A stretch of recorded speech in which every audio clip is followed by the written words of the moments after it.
So to properly julienne an onion, you want to cut it in half from pole to pole, north to south.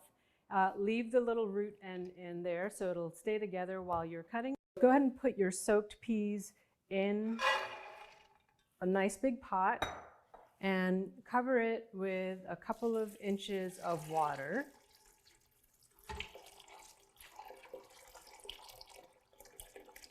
So peas with about that much water above.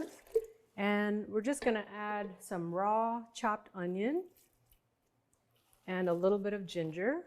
And you can do whatever you like. You can add thyme.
Good evening and welcome to the 2020 Eloise Cofer Family Living Lecture Series. I'm Carolyn Dunn. On behalf of the faculty and staff of the Department of Agricultural and Human Sciences, we are proud to present tonight's program from the Dynagore Teaching and Research Kitchens on NC State campus. 2020 has been a year like no other. We hope you and your family are healthy and safe. We know that so many families are struggling with health and/or economic issues. Please know that our thoughts are with you. In this season of celebrations, we are pleased you are here for this very special event. Before I introduce Chef Cheetie Kumar, who we are so excited to have with us here tonight, let me tell you a bit about Dr. Eloise Cofer, whose generosity has made this evening possible. Dr. Cofer left many legacies, one of which is this lecture series. She was a department head, state program leader, and one of the very first women full professors at NC State. When she learned that she and other women leaders made less than their male counterparts, she worked to gain pay equity for all women across campus. She was instrumental in bringing cutting-edge programming to support limited resource families to North Carolina, funding that our department still enjoys today. She was also a leader during the Civil Rights era and worked to build one strong extension system to serve all families. Dr. Cofer was an avid cook and nutrition professional, and I am quite sure she would have absolutely loved tonight's event. It is now my pleasure to introduce our 2020 Eloise Cofer Lecturer, Chef Cheetie Kumar.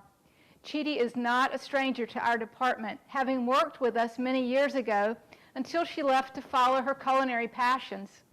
She is the chef owner for the celebrated restaurant Garland in downtown Raleigh. She is a James Beard Best Chef Southeast finalist, which are the Oscars for the food world. As you will soon see, her Indian heritage, merged with her time in New York City and love for local Southern ingredients, makes for unique and delicious food. I know I now have my New Year's Day menu. If you have questions, please make sure to put them in the chat box, and Cheetie will answer some questions that you have at the end of her presentation. We are so honored that she is with us tonight to share her story. Ladies and gentlemen, Chef Cheetie Kumar. Thank you so much, Carolyn. It's so nice to be here. Thank you for joining back at home. Get started here. As you just heard, I did work here at NC State. That was a long time ago. I've lived in Raleigh for a couple of decades. This was the first place that I chose to call home. I'm originally from India. My family was there when I was a baby up until the age of 8.5. And the whole time that we were living in India, our family dreamed of moving to the US. My parents had lived here for a few years and then had to go back, and they talked about the cleanliness and the opportunity and the freedom that was enjoyed by everybody who lived here. So I spent a great deal of my childhood fantasizing about America and all of the delicious food that was here, and the clean, wide streets and the air conditioning and all of the little comforts that we take for granted. We finally moved to America. My dad got a job, but it was in the Bronx. And we landed, and I was so disappointed. I was shocked to see this sort of concrete urban environment, one like I had never experienced before. And it was a pretty, tough, cold place for an 8-year-old girl who was like really self-conscious about her accent, about the way she looked, and the weird food that my mom cooked. And as we kind of settled into life in New York, I made friends with other kids who also happened to be immigrants or, first generation kids of immigrants. And one thing that we all found in common was that we each had our own secretive, weird refrigerator with all these weird smelling things that our moms used to cook. And we started kind of having lunch with each other in our apartments, and we would kind of share kimchi from my Korean friend and mama liga from my Romanian friend, and all of the amazing dishes that my Greek friend's mom used to make.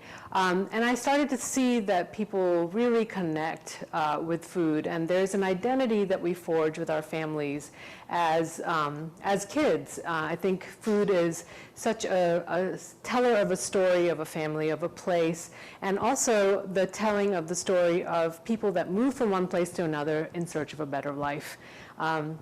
The way we transform what we grew up eating into what we, what feels relevant to us now is also the story of our life. So, when we were in India, when we were in the Bronx, my mom worked full time, and I ended up being sort of the kid that helped her in the kitchen. I always really liked to cook, and I'd grown up when we were in India. I was with my grandmother, lived with us, and I always kind of like snuck around and spied on her and watched her, and she started letting me help. And my mom saw that I might be a reliable helper for her. So I never really thought of food at that point as a creative vehicle. It was just helping my mom and doing the chores that she put on me, and my creativity was not really something that we focused on. It wasn't, as kids of immigrants, especially Indian immigrants, we're supposed to do good in school, get good grades, be good at math and science, and not worry about all of the other stuff. But so it wasn't until much later that I started to see food as this vehicle for expressing different ideas and making connections between cultures and places. That kind of happened after I moved to Raleigh. So I visited Raleigh as part of a spring break trip. Instead of going to Daytona Beach, my friend and I came to Raleigh, and I felt this sense of connection here. There was a sense of community, a sense of wonder and possibility.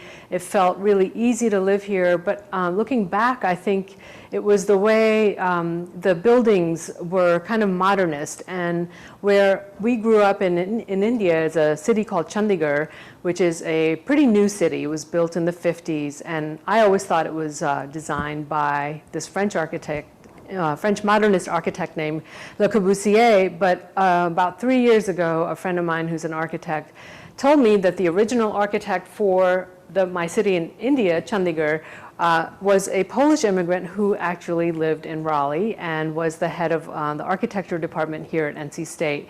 And he had laid the plans for Chandigarh before he was killed in a plane crash on his way back to Raleigh from Chandigarh. So that kind of really blew my mind, and it kind of exemplified and made concrete the connection that I felt to this place here in North Carolina. And when I decided to live here for just a couple of years, cut to 2 decades later, it was going to the farmers market that really kind of made me feel inspired and excited to be here. I saw all of these connections between the way we cooked in India and here. We had this gap in New York where we were just kind of, removed from the seasons and nature, and we were just kind of getting through life. But here in Raleigh, I found purple top turnips and mustard greens and corn and eggplant and okra. And these are all the things that I grew up eating and that my mom always was cooking.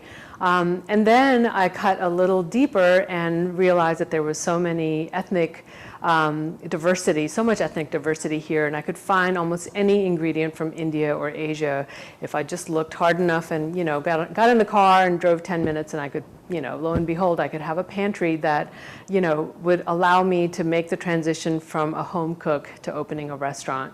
And that's sort of where that journey started, was to go to the market, go to the Indian store, go to the Chinese market, come home and experiment with recipes, invite some friends over, and enjoy me experimenting on them, basically. And one of my fondest memories was every New Year's I started inviting about 25 people to my apartment, and I would make an Indianish version of black-eyed peas and collards and rice. I'd really loved this tradition called Luck and Money, because these were dishes that were really kind of familiar to me already. My mom had made black-eyed peas growing up in a dish called rangi, which is a Punjabi dish, and we grew up eating saag, and I'm sure a lot of you have ordered saag at Indian restaurants, but it's traditionally made with mustard greens. I did not grow up eating collards, but I really, have grown to love them. One, because I find them to be so much easier to clean than mustard greens, and I'm inherently a very lazy person. So I love this recipe with collards, but you can certainly substitute with any greens that you find at the market. So I thought that it would be fun to talk about these two recipes as we finally say goodbye to 2020, good riddance. And we can just, think about these interesting, more pungent or bright flavors to pair with ingredients that you're already familiar with. So instead of using a ham hock for seasoning, we're going to use aromatics like onions and ginger and garlic and coriander and a little bit of carrots for sweetness and In the black-eyed pea recipe, you'll see a little bit of cumin seed. If you can't find an ingredient, and these recipes are in your email, in your inbox, so check them out. If you're intimidated by using something or you just can't find something, don't worry. Just, substitute. The point is that I just want people to feel a little bit more comfortable working with spices and learning how to, use fresh spices, to grind them as you're cooking, and to buy whole seeds, and just relax about it a little bit. So why don't we get started with the collards? And if you've never worked with collards before, you will find that they are, really easy to work with. They're easy to clean. Like I said earlier, they're flat. So I would just plunge them in a sink full of cold water and, shake them around, take them out, and you don't have to worry about drying them too much because the moisture on the leaf will actually help you cook the greens a little bit faster. If you're a person who likes to cook in an Instant Pot, I love this recipe in the Instant Pot with not very much liquid. And they're going to come out a little bit differently. This is a stir-fry sort of dish, and it retains a lot of bright green texture. In the Instant Pot, they're going to be a little bit, more stewed, but they're really delicious because they cook in their own juices and really intensifies that flavor. So if you're working with collards, normally, you might find them much bigger. These are really tender, lovely baby collards. The bigger ones have a thicker stalk, and all you have to do is just rip the thick part off, and it'll kind of break right where it's tender. It's kind of like asparagus, it kind of tells you where you want to go. You can also just use a knife and cut the rib out, and I would save these. They make a great pickle, and you can also just chop them real fine and add them to this recipe. If you're using mustard greens, even more so because those stems are a lot more tender. But so I try not to throw things away. And in order to get a really even, fine cut, I just stack the leaves up, do like 3 or 4 at a time, fold them over, and then roll them like a cigar. Real simple. And then just take your knife and cut them into thin ribbons. If you don't want really long pieces, or if your collards are really big, just cut along the middle there, stack them up again, and then you'll have smaller pieces. But whatever floats your boat. If you have really small, tender turnip or mustard greens, you can just tear them or get your kid to tear them for you. And there you have it. So you'll have a nice big bowl full of greens. And one thing to note is greens do cook down quite a bit. So you might start with a really giant bowl of greens and wonder how it's all going to fit in the pot. Don't worry, just cram them in there, and you'll see in the recipe that you can fold the hot aromatics over, and the greens will just kind of cook down. So we're going to go ahead and watch the rest of the recipe, and you'll learn how to make this dish. So to properly julienne an onion, you want to cut it in half from pole to pole, north to south. Leave the little root in there so it'll stay together while you're cutting it. And just start from the side, tilt your knife a little bit, and just go that way. And when I get to the center is when I take that little root out. And then flip it over and finish it up. And in addition to this dish that you may be surprised by is ginger.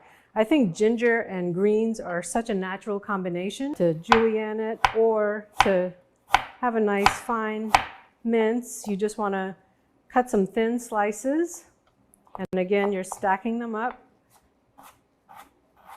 and you make little matchsticks. And then you stack up the matchsticks, get them together, and then cut little small mince.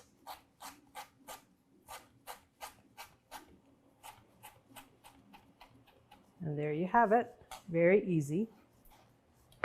And the last ingredient that you may not be familiar with is coriander. Coriander seed is just, I can't live without it. It's got a beautiful citrusy kind of orange peel note. When it's raw, it has one sort of flavor profile. When you cook it, it's got another flavor profile. It's crucial in pickle brines as a whole seed. But once you grind it and you bloom it in oil, it releases this sort of earthiness, and it's such a natural combination with ginger, onion, and garlic, which is sort of the basis of a lot of Indian aromatics. And I would encourage you to buy whole seed spices if at all possible. And I think cumin and coriander are showing up a lot more in just regular supermarkets. So if you buy the whole seed, it'll last you months. If you buy the ground coriander, it may already be dead by the time you get it home. So I like to keep whole seed spices on hand and then grind them in small quantities as I need, and keep a few pinches next to your stove if you are cooking with those spices. So I have a coffee grinder that's dedicated to spices. If you don't worry, but I just would encourage you, if you're starting to think about cooking with spices, to make the $20 investment and get just a cheap coffee grinder, and I'll show you how fast this goes. And it smells incredible, and that's about all there is to it. If you have a mortar and pestle, you can do that in a mortar and pestle, and if you don't, just even laying out a few seeds on the cutting board and use the bottom of a heavy skillet. And if they're not perfectly ground, don't worry. I really like getting a little bite of whole seed spices in my food, and I think you will too. So now we can get started with our recipe. Put in a couple of tablespoons of olive oil, and as you can see, my wok is pretty hot. You can use a wide, deep skillet if you don't have a wok, but this kind of makes everything go a lot faster. And we're going to start with our onion, a little salt, and we're not looking for caramelization, just a little bit of translucency. And along with the onion, I'm going to go ahead and add my ginger. I'm going to push everything to the side a little and add my coriander. I'm going to go ahead and add my garlic. Okay, so we've got just a little bit of color on these onions. And I'm going to say that we're ready for our greens. And now this looks like a lot of greens, and it is. But it's going to cook down quite a bit. And you want to put this in your pan or pot in stages. And what I do is kind of like fold the hot onions on top of the collards.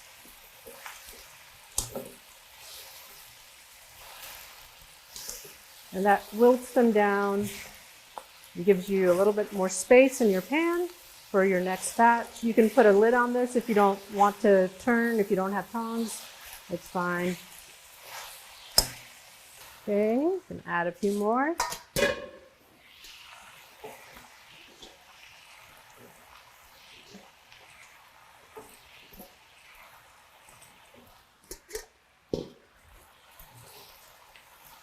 One more little turn. You add a little bit more salt. And I'm going to put some pepper flakes in here. You can use dried chilies if you want, or break them open and use the flakes on the inside. You can skip the pepper altogether if you don't like it spicy. I'm going to add a little beer. You can use hard cider or even white wine. But I like the beer with these greens, and just not even a half a beer, the rest for yourself. Cook share. And I have a little chicken stock. If you want to keep this vegan, you can certainly just use vegetable stock or mushroom stock. And probably won't even, we'll just use, this is 1 cup. And a little bit of soy sauce just for umami. And that's about it for this phase. You can cover it if you'd like, or you can leave it uncovered if you're going to be around. And it doesn't, like, we're not cooking this for 2 hours or anything. This is going to be a pretty quick cook, and especially these baby collards are already so tender, they don't need that much time. So I've got my collards on low. I put a lid on there just to keep all the juices in the dish. So my pan is super hot. My greens are pretty much done. I'm gonna take the lid off. And that's turned down on low. And I'm gonna add the rest of the olive oil to this pan. I'm gonna give it one more layer of coriander. You just throw that in there. And within seconds, you know, it's sizzling and dancing. It smells delicious. Add some carrots. This is about 3 carrots. I've done this with apples at the end, and it's really delicious. Whatever you have on hand. The idea is that we're going to balance a little bit of bitterness from the greens with something sweet. I'm going to season these with a little salt. Now add a little apple cider vinegar. You can use rice vinegar if you'd like. And a little bit of honey to boost the sweetness.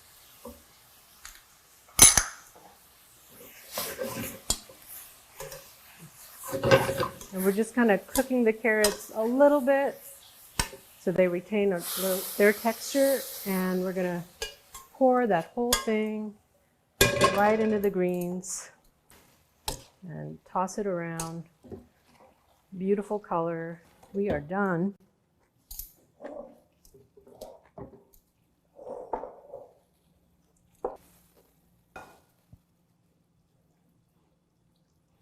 And just to boost the ginger flavor a little bit, add a little finely grated ginger. You can do this on a microplane. And there you have it. Pretty wintry collards. So you can see how easy that recipe is, and it's really fast. It's a lot faster than stewing it all day, which of course is a delicious way to do it, but hopefully you'll try it out and enjoy it. So no luck and money is complete without the luck, and God knows we need that this year. So we're going to talk about field peas, and these are black-eyed peas, which are a category. Field peas are the category, and black-eyed peas are part of that category. We started with dried peas, but if you were smart enough to put up some fresh field peas from the summer in your freezer, just keep in mind that it'll go a lot faster when you're cooking them on the first step of the recipe, and you, of course, don't have to soak fresh peas. For New Year's, you might be able to find fresh black-eyed peas in the freezer section, but please try not to use the canned kind. They really just don't have the same taste or texture. So with dried peas, you want to always, soak them overnight. Is preferable at least 6 hours, and you want to make sure that you have plenty of water. You don't need to measure the water, just, they're going to grow quite a bit, so go ahead and put enough water to cover them by 3 to 4 inches.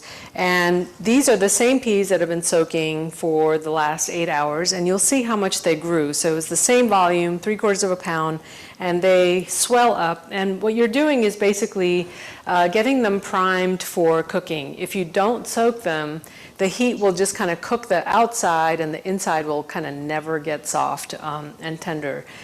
You can do the stewing part, the first part of the recipe, cooking with aromatics. You can do that in the slow cooker. And in fact, that's how my mom used to make dried beans. We had, beans or lentils very, very often in my house. I did not appreciate that very much when I was a kid, but she would always, after dinner, put some peas in a bowl, soak them. In the morning, she'd get them in the stock pot, in the slow cooker, and then I would come home and finish and make the rice. And making rice was always my job. I really resented it, but I'm so thankful for it now because I realized that people are really intimidated by cooking rice. So I thought I would share some techniques on cooking just basic, varieties of white rice. And again, you'll find that recipe in your email as well. In this recipe, I use jasmine rice because I really love the fragrance of it with these pretty spices and aromatics. Of course, basmati would be an amazing accompaniment, but I think jasmine is good quality jasmine is a little bit easier to find. I think that the regular bag variety in the grocery store basmati is just kind of a confidence buster because it never comes out quite right. So one thing to always remember about rice is that you should wash it. Some rices you should soak if you want them to be sort of separate. So sticky rice, not necessarily something that you need to soak because you're looking for the starches to help you bind the grains together. But for long grain wild rice, you want long grain white rice, you want all the grains to be separate and have integrity. So washing the rice until it runs clear, and soaking it if it calls for it, like basmati really likes to be soaked for about 30 minutes. And you'll see in the recipe that you want to do that 3 times at least until the water runs clear. Beans and rice are something that people enjoy the world over. I think it's a staple for so many cultures and traditions. I think people enjoy it in India and obviously in the South. But I'd like to talk a little bit about the journey of those kind of combinations that came from India and West Africa, had a lot of connection over the last, 500 years. We shared a lot in our colonial history with the British. There were a lot of migrant servants that went from India to Africa, and then obviously we know about the forced migration of West African Black people to the South and the impact that that has had on Southern food. I don't think we can talk enough about it. So I see this connection in the Caribbean as well, which is a part of that journey of eating rice and peas together in Puerto Rico, in South America, in the South, in New Orleans, which really kind of brings a lot of those traditions together. And so today, on the black-eyed pea recipe, yes, our spices are Punjabi. We're using cumin and coriander, but I added some celery and carrots to mirror the mirepoix that, or the Holy Trinity that's used in Cajun cooking, because we are kind of making a Hoppin' John here. One thing about the cumin, you'll see that we're using whole cumin seeds, and that might be something that you've not done before. You might have only bought, ground cumin powder.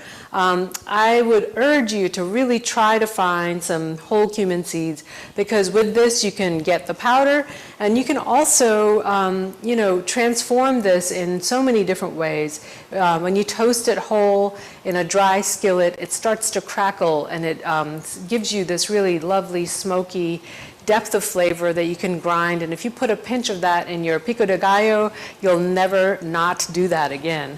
Most ground spices, most whole seed spices really need some heat to wake up the oils that are lying dormant inside. So in this recipe, we have whole cumin seeds that we put into hot oil, and it starts to crackle, and it seasons the oil, and it also ends up like marrying all of the flavors of your base aromatics, which are, again, onions, ginger, garlic, again, the addition of celery and carrot, and I'm using fresh green cayenne pepper in this recipe. This is in season in North Carolina, the farmer's market. Several of the farmers at the farmer's market down the street off South Saunders grow this pepper. It's a green cayenne pepper. It looks hot, but it's really not as hot as a serrano or a Thai chili, and I really love the flavor of this because it lends a little bit of heat, a quick attack, and then it goes away. And I think the thing that people find scary or objectionable about hot peppers is that the heat kind of builds and builds, and you're just like wondering when it's ever going to be over. This pepper does doesn't do that. They carry this pepper year-round at Indian markets such as Patel Brothers and Cary. And if you can't find it, you can substitute serrano, but I would caution you to use a lot less. I mean, I grew up eating spicy food, but I find serranos to be really hot. Of course, you can use jalapenos. I would maybe use more jalapeno than the recipe calls for this pepper, because generally they're pretty mild, but taste a little bit and judge for yourself, and feel free to experiment with the quantities that we're presenting in the recipe. Peas, rice, we're going to top everything off with some yogurt or sour cream. This dish actually has a Punjabi name, which I think I mentioned earlier, called rongi. And when I first had my first black-eyed pea at a vegetable on a vegetable plate at a meat and three, I think that was when I realized that I belonged in the South, because it was so familiar to me. Not quite the same flavors, but it was pretty amazing to see that up on the whiteboard at Watkins Grill in Raleigh, down on Wake Forest Road. So we're gonna watch what we do once these peas are soaked.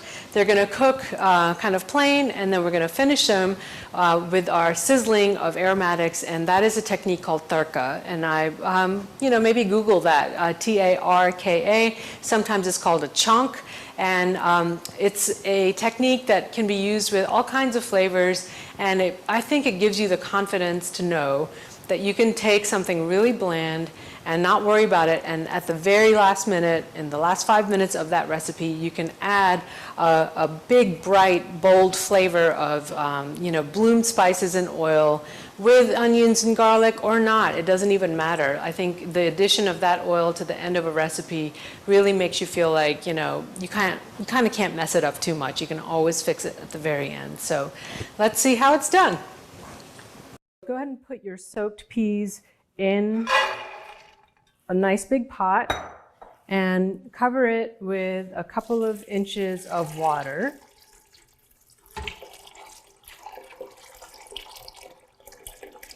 So peas with about that much water above. And we're just going to add some raw chopped onion and a little bit of ginger. And you can do whatever you like. You can add thyme. You can add some garlic in here if you'd like. You can even add a little powdered turmeric. That's about all there is to it. You can do this in a crock pot, set it in the morning, and by the time you get home from work, they're nice and cooked. You can do it in an Instant Pot. A pressure cooker really reduces the cooking time. I'm gonna move this over, so that's on low. I'm gonna get my pan heated, and in the meantime, you'll remember that we didn't season our peas with salt at all at this point. That was awkward. And they're going to need a good amount of seasoning. And you can see that there is just enough liquid to sort of cover them. If for some reason your water boils out before your peas are tender, you can add a little bit more water. There's really no stress about this, and just check them. A pinch more salt. And now we're going to finish them up with another layer of aromatics. They're delicious, but they're really plain. So why not give them the boost that we can? So we got our pan heated up here. Try to not use a nonstick, just a stainless pan or even a cast iron would be fine. I'm using olive oil. This is great with ghee, which is clarified butter. I don't have any on hand, so I'm just going to use a little butter. You can just use all olive oil or canola or any combination of a good, nicely flavored oil.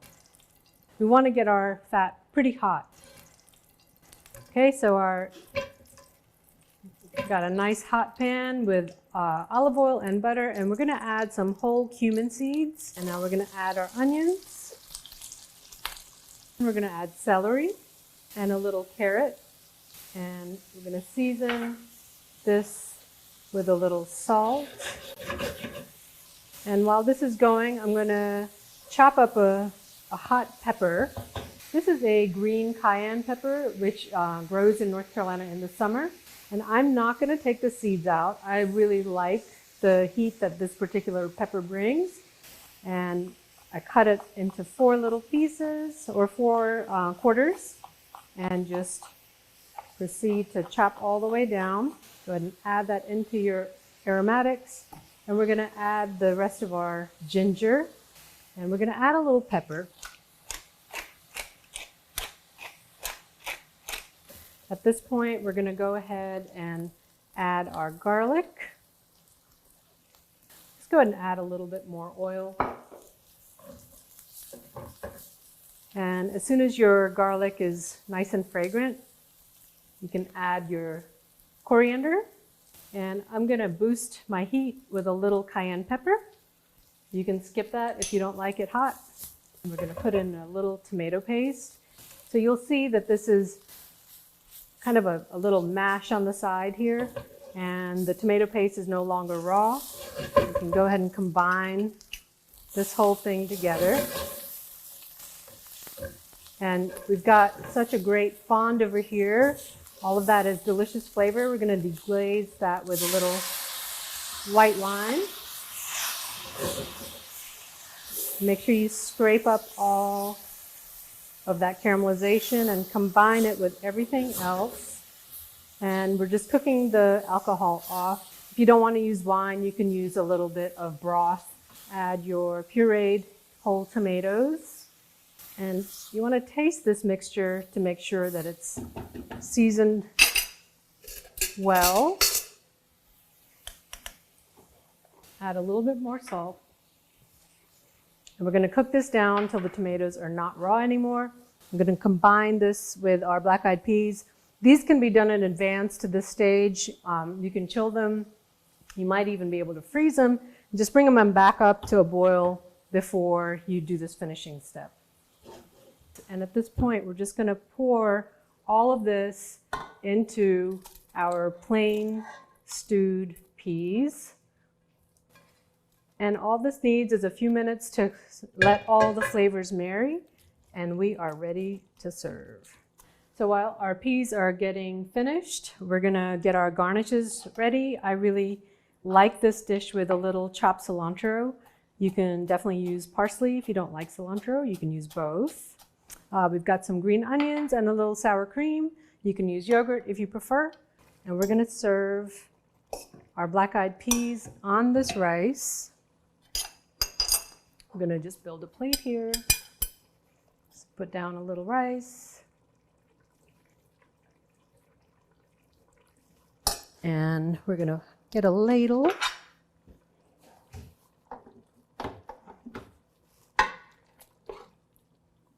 Put some peas right on top.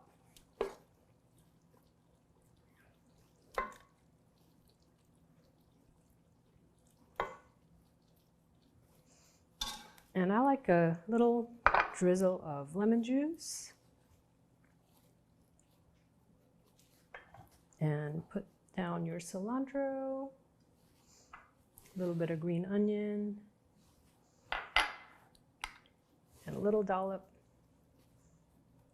of sour cream. And there you have it, Indianish Hoppin' John. Okay, so we have our completed dishes here. You can feel free to experiment with the type of bean or pea that you use. That technique will work on pretty much any legume.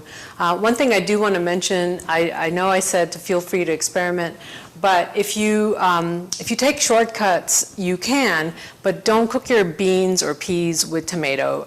Tomatoes are acidic, and what acid does is it really kind of inhibits the tenderization of anything that's starchy, and these do have quite a bit of starch, so make sure that you leave the tomato out until the very end, and that's why we kind of have this two-step process. And again, the second part is really, really quick.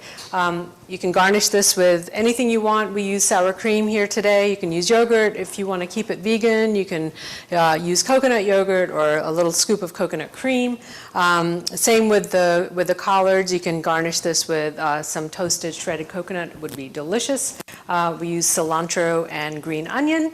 But you can use parsley. And I'm sure you all have some questions, and to help us get through those questions, Ben is going to join us, and we'll talk about what you want to talk about. Oh, Cheetie, just thank you very much for doing this tonight. It's just an entirely wonderful experience, and it's been just great to watch. So really appreciate you joining us. And I do have a whole bunch of questions that come in through the chat box and through other means. No whammies. No whammies. All really, really great questions. And please, to those who are viewing this online right now, if you have further questions, please continue to put them into the chat box, and we'll follow up with Cheetie and get all of your questions answered if we can't squeeze them in tonight. The first question that I have for you, though, is what's your favorite thing to make? You know, you spend a lot of time in the kitchen coming up with dishes. What do you really enjoy? What gets you excited to make? I like things that are in season, and I get inspired by going to the market and seeing, what's fresh and pretty, and that differs from year to year. And when COVID started, I realized that I'd forgotten how to cook at home. My pinch of salt was huge. I was like worried about, my thought process really, because, when you develop a recipe in the restaurant, it's very different than cooking for your family. But I really like comfort food. I like braising, inexpensive cuts of meat. I like making, beans in the Instant Pot or in the pressure cooker. I like making pasta. Well, I did until, my gluten situation happened. I eat a lot of rice, and I like having cold leftover rice because I like to make quick fried rice. But it really is about what's in season. I tend to crave things that are growing right now. I think our body kind of knows what we want. And yeah, in the summer it's tomatoes, and right now I just want apples every day. Oh, wow. So one of the things that I noticed, just following your dishes, and the two that you featured tonight, the ginger and coriander feature in so many of those of your dishes. And so we actually had a question about ingredients. What about those ingredients gets you so excited to incorporate them into so many dishes? Well, yeah, I mean, ginger, coriander, and their cousin cumin are kind of like my go-tos. I feel like if I was in a desert island and I had those three, I'd be okay. And I think I like them so much because I think I mentioned earlier that they transform, depending on how you use them. I think you'll find every pickle recipe in the South kind of has whole coriander seeds. And when you put them in liquid and you're using them whole, they lend this kind of citrusy note. And it's very different when you grind the seeds and they put them in hot oil, and they form this sort of base, and they marry so well with all of these other kind of intense aromatics. And it's kind of the same thing with cumin. Dried, toasted, ground cumin has this smoky, nutty kind of flavor, but raw cumin ground and like sizzled in oil kind of carries heat and salt, and ginger so well. And same with ginger, grating it raw at the end of a dish gives this like bright spiciness, but when it's sauteed with aromatics, like it just, you may not know that it's there, but you will notice if it's not there. And it really, I think, salt and pepper are great, but you can really take it so much further with those three. Nice. So there's just so much more versatile, no matter how you Agreed. have and I think, you'll find like cumin, when Garland opened, I joked like, we were trying to find a category that we belonged in, and I was like, well, I think we're kind of the story of the migration of coriander and cumin, but Facebook doesn't have a category like that. So, but yeah, I mean, coriander and cumin is used in East Asia, South Asia, in the Middle East, prevalently in Latin America and South America, and everybody kind of has a similar way of using them. I think we've all simultaneously discovered the beauty of those spices. Well, it's great, and thank you for highlighting them in the dishes that you talked about today. One of the things that we do a lot of here in our department, it's really the intersection between family and food. And so we did have a question about what about food connects you to your family?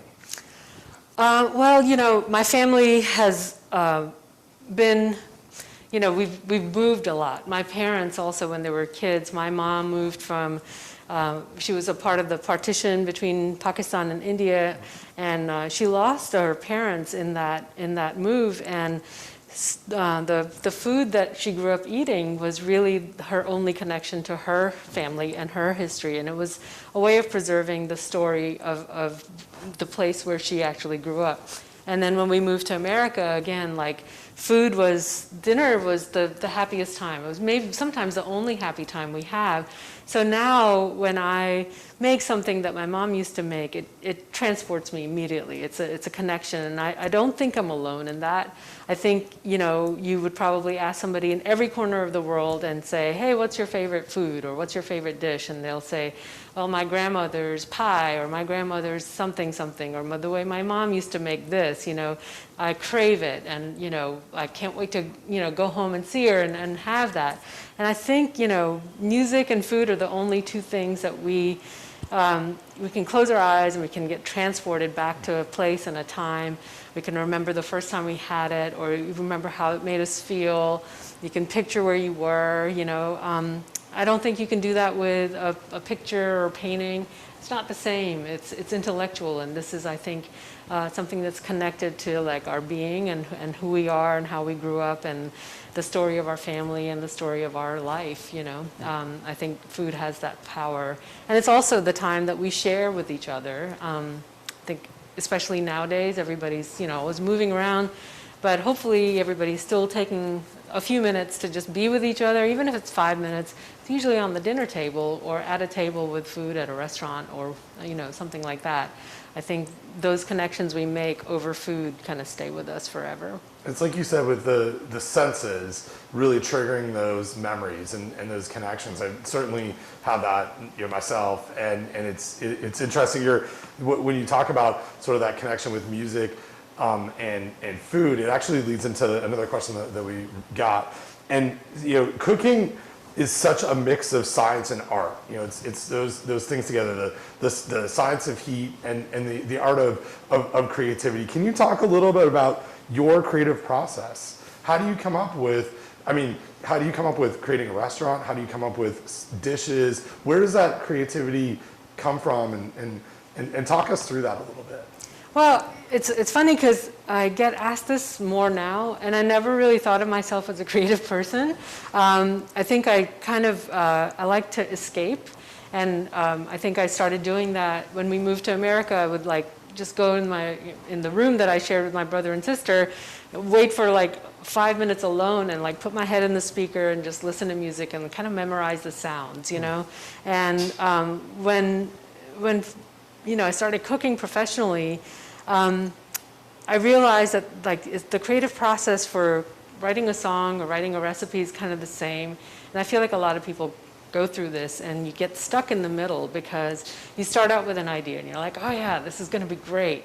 And then you start working on it and it doesn't come out good. And you think, oh my God, I'm terrible. I don't know how to do anything, And then at that point, you have to plod through it. You really have to just work at it. And I think anything that's a creative endeavor always requires a little bit of sweat, And once you go through that process and you just really work through it, put your fear aside and your self-doubt aside, which is really difficult sometimes, but just plod through it, and you kind of end up back at full circle of being really excited about an idea. And I think when people talk about creativity, they think, oh, there's a moment and the clouds part, and oh, you get an idea and it's going to be amazing. You have to work at it, you really do. And I think recognizing our emotional kind of ups and downs within that process is really important to not get bogged down with feeling bad about yourself. It's just a part of it. That's really key. I mean, it sounds like in lots of things, and we see this in much of the work that we do, that there's lots of failures along the way to make that progress in creativity, and not to be afraid about things. Yeah, it's not a failure because you're learning from it, Yeah. and it leads to where you need to be, So it's a part of success is failure. Oh, a great perspective. The last question that we have time to ask you about today is one that's it's certainly on many of our minds as we go through this pandemic, and we're all dealing with so many challenges, and the restaurant industry has been really decimated, through this pandemic. And what can we do? What can people who are viewing this today? What can we do to help support the restaurant industry and maintain its vibrancy, over the upcoming months and years? I'm so glad you asked. I think we've all kind of gone through so many waves and stages over the pandemic, and restaurant owners have done the same thing. I think we started back in March thinking about 6 weeks from now we'll be back in business, and as the summer went on and we realized that we're not going to be able to do that, we've gone through all of these processes of reinventing ourselves. The word pivot, if I never hear that again, I'll be happy. But we've all pivoted, and we've shifted how we do things so many times now.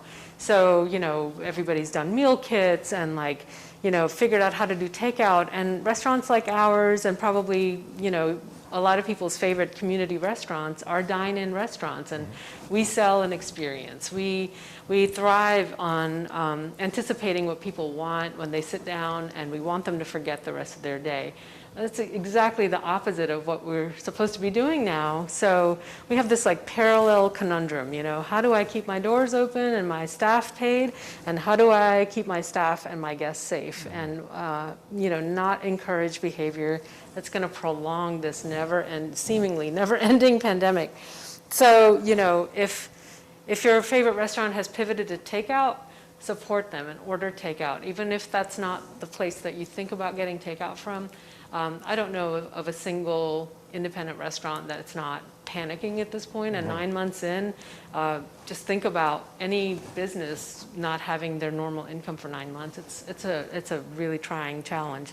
So, order takeout directly from them. Go to their website, order the way they want you to. If they offer delivery, get it from their website. Don't go to a third party. The commission fees can be really painful. The other thing is that, there's a Restaurants Act in Congress, and that has been passed in the House. The Senate has not passed it yet, and that would be a game changer for everybody. It would allow us to survive. It's not going to be as simple as just turning our lights on and unlocking our doors when everybody gets vaccinated. It's going to be a process, and that process is expensive. And every time we have to rethink how we're doing stuff, we have to buy things. We have to buy gloves. We have to buy outdoor furniture and heaters and takeout containers. It's all really expensive. So even when the pandemic is over, we're going to all need some money to reopen normally and rehire our staff fully. So call your senators in North Carolina. One of them has supported it, the other one has not. So just show your voice and your concern for the restaurant industry, because truly the next 3 months are going to be the hardest 3 months we've had. And one last thing is there is a nonprofit called the Lee Initiative, and it's leeinitiative.org, and they gave us a grant in this area for farmers and for chefs and restaurants. If you go to their site and you have the means to donate, and you donate, there's a drop-down arrow, and you click Raleigh-Durham, Raleigh/Durham. That money goes directly back into replenishing that grant. And the way that grant works is that they give money to the farmers, all at once, and then we can order from those farms, and our invoices are sort of covered. So we're supporting the farmers' cash flow, and we're supporting the restaurants. And restaurants and farmers are inextricably linked in this area. So it's a wonderful initiative, and the more money they have, the more restaurants that they can offer that to, and more farmers too. So that's like the most direct way I've seen of helping the actual restaurants. Well, I mean, thank you for giving us such actionable tips. It is, such a difficult time for many, but certainly as we work in our world with the culinary world and with restaurants and with consumers, it's really great to hear that there are initiatives out there to help things moving forward. And I really appreciate you sharing not only your dishes with us, but also talking about some of the challenges that are out there. I appreciate you asking about them. Well, We do. Thank you, and really thank you to our audience for joining us today. And Cheetie, we really appreciate your stories, your passion around food, and really just being such a unique experience of our Eloise Cofer lecture this year. So I really want to thank you for your time and for being here. I'm really grateful to be here, and thank you for letting me tell my stories and cook for you. Absolutely. We'd love to have you back. I will be here. Maybe without a mask someday. Absolutely. So for our viewers at home, you will be receiving an email with some follow-up of an evaluation, and so look for that early next week. And there's an incentive attached to filling out that evaluation, some lovely gifts from the fabulous Garland. And with that, I really just want to, on behalf of the Department of Agricultural and Human Sciences, I want to wish everyone and their families happy holidays, and thank you for joining us today.